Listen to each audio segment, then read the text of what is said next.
Hello everyone. In this lecture, we discuss on the topic complex analysis, and this is our unit number 3.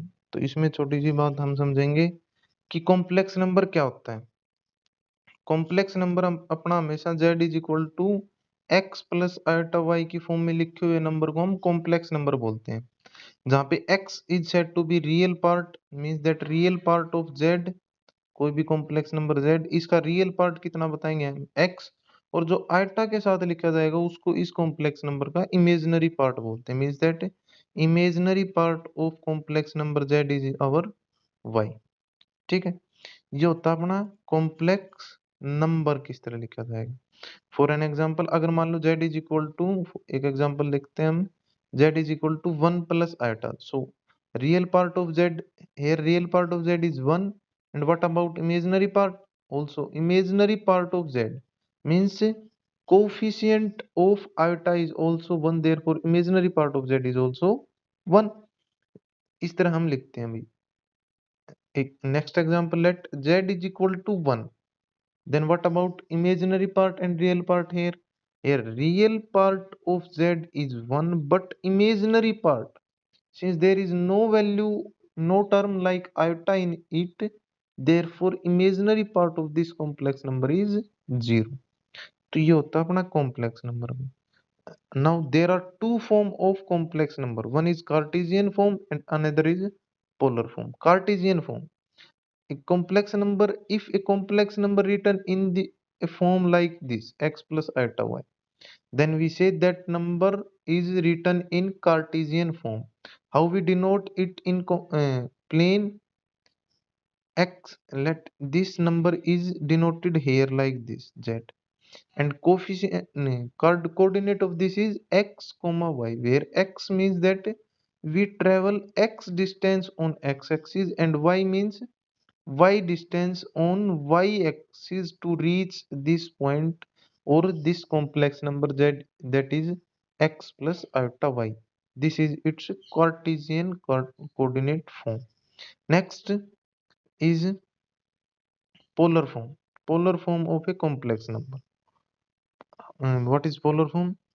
Z is equal to x plus iota y is its Cartesian form, and same the polar form of this is r into cos theta plus iota sin theta. This is the polar form of a complex number x plus iota y. And so what's the relation between x, y and r and theta? So relation here is x is equal to r cos theta and y is equal to r sin theta. And what about r and theta? Here r is equal to square root of x square plus y square, and theta is equal to tan inverse y by x. Here r is known as modulus of z, means that mode of z, and theta is known as argument of complex number z. This is a complex number x, z is equal to x plus iota y, which is written in Cartesian form, and this is the polar form of same number. And what's the relation between x, y, r and theta? This is the relation. Here r means mode of z and theta means argument of z. Okay. After this, the next topic is Euler theorem. What is Euler theorem? Euler theorem means e raised to power iota theta. E raised to power iota theta is can be written as cos theta plus iota sin theta. This is the Euler theorem, known as Euler theorem.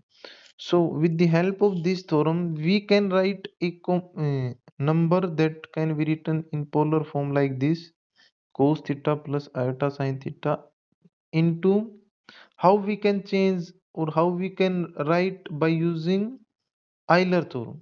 So it can also be written like that: r into, what's the value of cos theta plus iota sin theta using Euler theorem? It is equal to e raised to power iota theta. So z can also be write like as r into e raised to power iota theta. Okay, तो हमने क्या सीखा? z की तीन form पढ़ हमने z की पहली फॉर्म पढ़ी कार्टेशियन फॉर्म, जो किसके इक्वल होती है, z is equal to x plus iota y. फिर हमने इसको पोलर फॉर्म पढ़ी, तो यही किसकी इक्वल हो जाएगी, r cos theta plus iota sine theta. फिर हमने आइलर थ्योरम पढ़ी, तो इसको किसके इक्वल लिख दिया, R into E raise to power iota theta.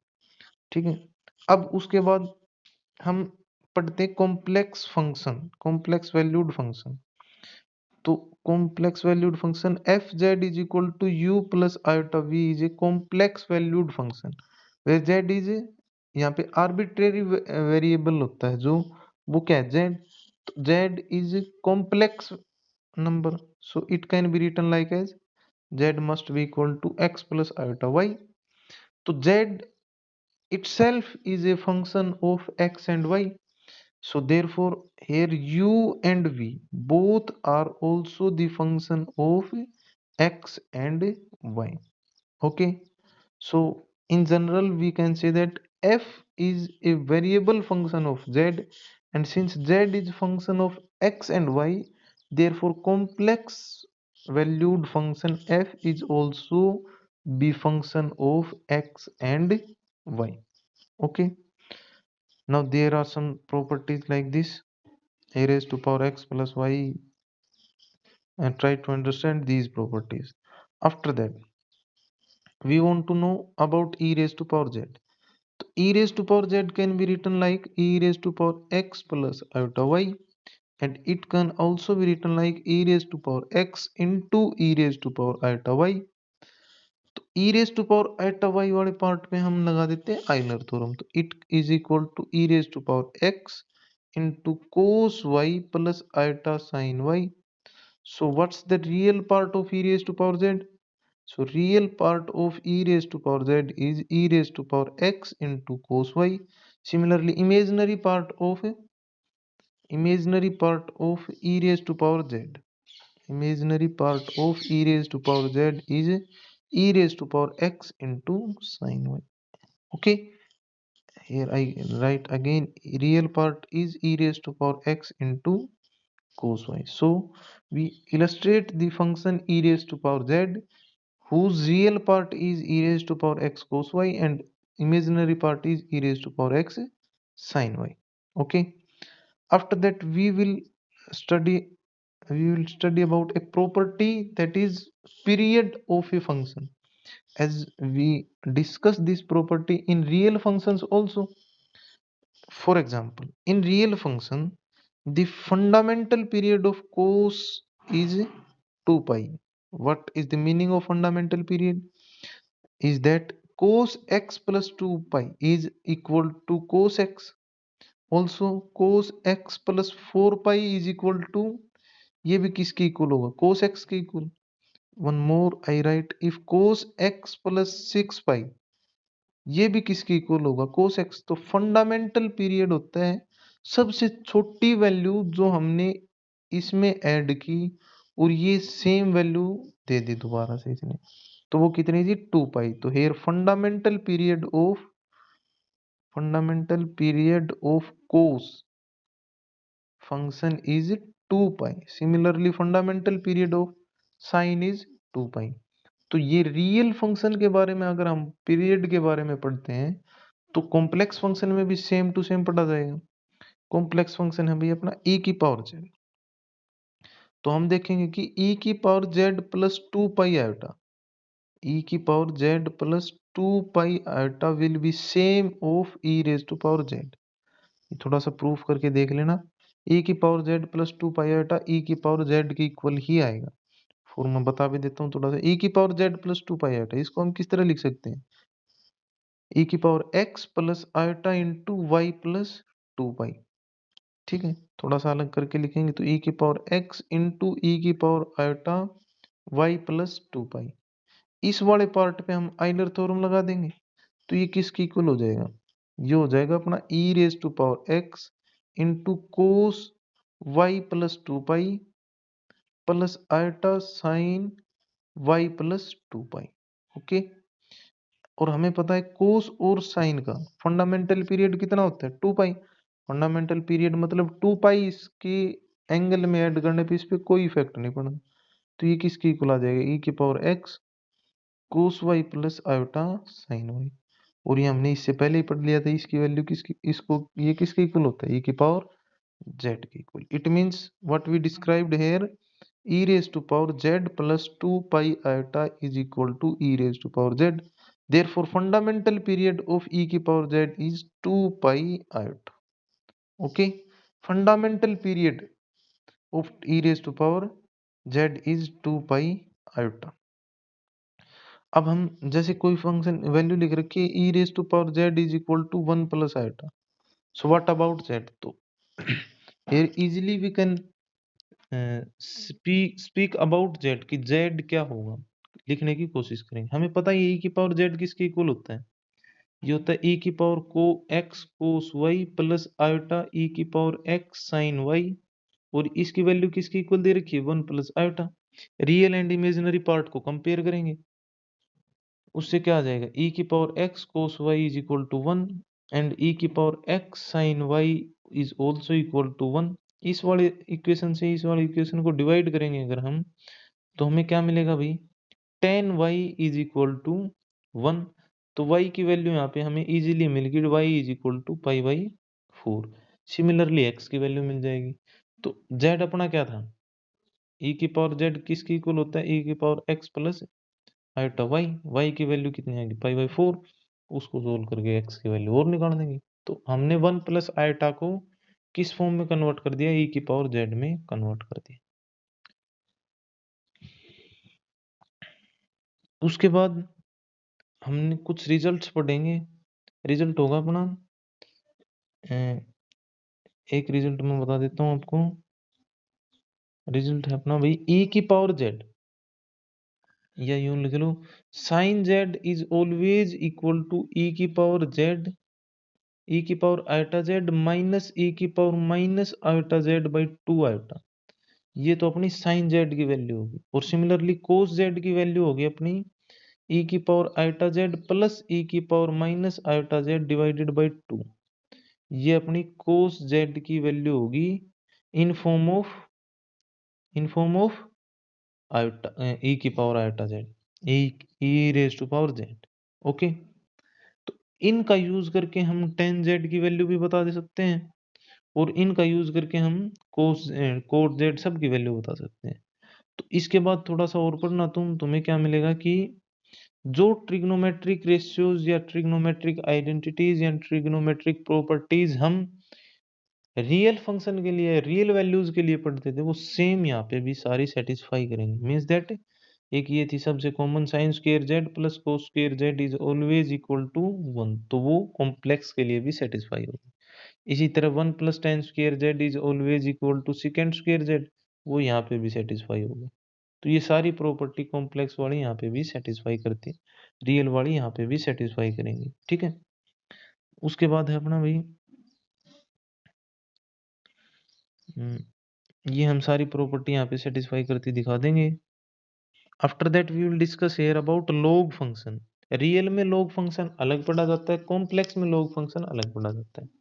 For example मान लो w is equal to u plus iota v be any complex valued function, तो इसका लॉग अगर निकालेंगे हम, तो लॉग ऑफ w, थोड़ा सा हम इसको डिफरेंशिएट कर देते हैं।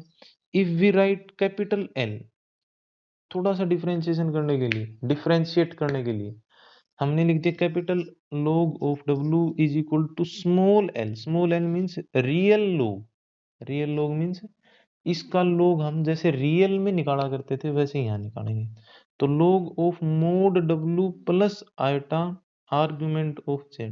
अब इस आर्ग्यूमेंट ऑफ w, अब इस मोड के बारे में हमने पहले शुरू में डिस्कस कर दिया था। Mode means value of r, और मोड ऑफ w अगर मैं यहाँ पे निकालूंगा तो वो किस तरह निकलेगा, square root of u square plus v square. तो ये देखो, इसका स्क्वायर रूट निकालने के बाद u square plus v square का रूट निकाल देंगे, वो होगा मोड की इक्वल। तो मोड डब्ल्यू अपना क्या हो जाएगा, एक रियल नंबर हो जाएगा। रियल नंबर पे लॉग पढ़ना, तो रियल वाला लॉग ही लगेगा यहाँ पे, तो समझ रहे ना। तो इस वैल्यू के लिए हम हमेशा रियल लॉग का यूज करेंगे। तो मोड डब्ल्यू की बात हमने कर ली, अब आगे चलते हैं अभी। मोड डब्ल्यू के बाद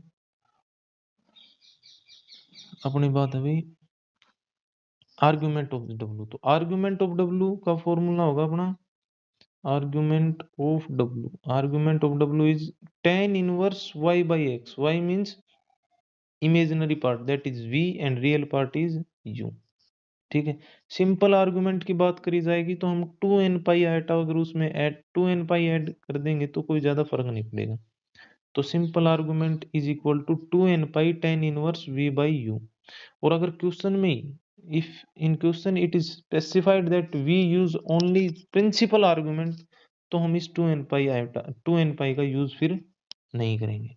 ठीक है, तो एक एग्जांपल हम देखते हैं कि how we find value of log iota। log iota it can be written simply like as log of 0 plus iota, 0 plus log of 0 plus iota। Okay, इसका log निकालेंगे तो रियल log ऑफ मोड, इसका mode कितना आएगा, real का square plus imaginary का square. Imaginary part की value कितनी है यहाँ पे 1, उसका स्क्वायर करेंगे तो 1 ही आ जाएगा भाई, प्लस आयोटा 2n पाई। जब तक प्रिंसिपल आर्गुमेंट की बात नहीं करी जाएगी तो हम 2n पाई उसमें ऐड करके चलेंगे। 2n pi plus argument, argument कितना होगा tan इनवर्स 1 बाई 0, क्योंकि रियल पार्ट तो है इसका 0 और इमेजिनरी पार्ट है इसका 0, तो tan inverse 1 by 0 that is tan inverse infinite. और tan इनवर्स इनफाइनाइट कितना होता है अपना, tan inverse infinite means pi by 2। ठीक है, तो यहाँ पे पाई बाई 2 वैल्यू आ जाएगी। ओके,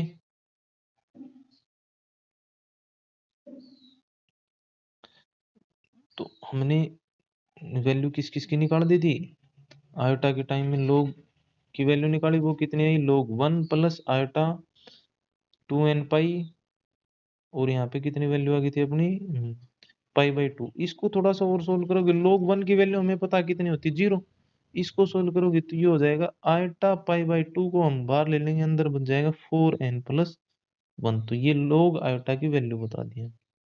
ठीक है, इसी तरह और जितनी भी वैल्यू हम निकाल सकते हैं, जैसे log eta raise to power eta की वैल्यू अगर हमें निकालनी पड़ जाए eta raise to power eta, तो इसको किस तरह निकालेंगे, इसमें भी हम लोग ले लेंगे पहले, जैसे इसको z की इक्वल मान लिया, दोनों साइड लोग ले लिया, log z is equal to eta log eta, और लोग आयटा की वैल्यू हमें पता है वो यहाँ पे रख देंगे, और फिर से लोग को हटा देंगे।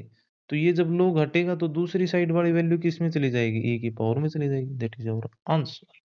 ओके, तो इस तरह हम लोग निकालना सीख लेंगे भी। फिर है लिमिट ऑफ फंक्शन, ये देखो ये छोटी छोटी डेफिनेशन है लिमिट ऑफ फंक्शन, ये यहाँ पे तुमने पढ़नी है कि लिमिट किस तरह निकाली जाएगी। और फिर what is the condition for limit to be unique, unique limit exist करने के क्या क्या कंडीशंस हैं, ये 3 कंडीशन है, ये भी थोड़ी सी एक बार देख लेना। और कंटिन्यूटी ऑफ ए फंक्शन, ये भी डेफिनेशन वाइज एक बार देख लेना। Differentiability of a function, the main topic here is differentiability. What is differentiability, differentiability के बारे में बात करेंगे। तो any function w is equal to fz is said to be differentiable function, this function is said to be differentiable if this limit del z tends to 0, f of z plus del z minus f of z divided by del z, this limit exists uniquely। The main thing here is this limit exists uniquely, then we say function fz is differentiable। Okay, so we here we discussed about these topics, and the next topic is our analytic function. In that topic we use these all quantities, that is the main use in analytic function is of differentiability. So please understand these topics first, and then we discuss analytic function in our next